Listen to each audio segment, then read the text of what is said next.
So here we have the limit as x approaches -1 of the rational expression x squared minus 2x minus 3 divided by x plus 1.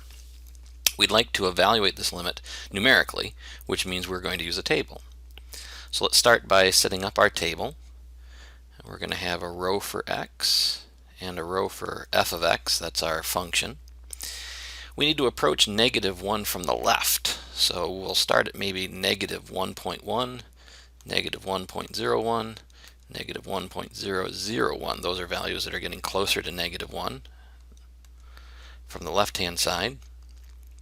On the right-hand side, we might look at -0.999, -0.99, and -0.9. So there are our values, and we can fill in the rest of our table to help us try to figure things out. What we're looking for is what we approach right here. Now, if you attempt to put -1 into this function, you will quickly discover that we end up with 0 in the top and 0 in the bottom, and that is the indeterminate form. That's where limits are really useful, to help us try to figure out what might go there if we didn't have that 0 over 0 there.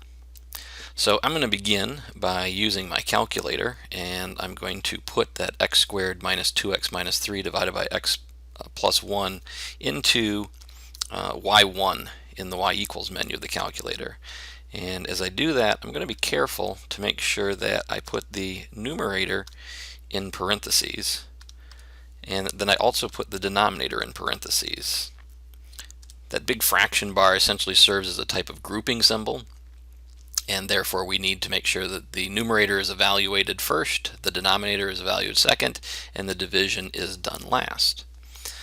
Once I have that in there, then I'm going to go over to my table settings menu, which is the second key and the window key at the top. I'm going to make sure that my independent variable is set to ask. That way I can type in the numbers I want, specifically the numbers that I have here in my table. Once I have that set, I'm going to go over to the table in the calculator, that's second and the graph key. And in the x column, I'm going to start by typing in -1.1. And I see -4.1 for a result.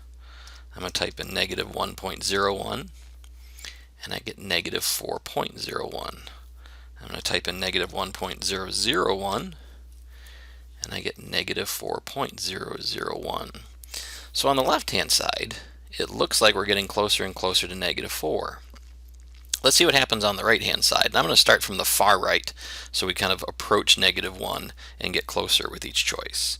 So I'm going to start with -0.9, and I get -3.9 in the calculator.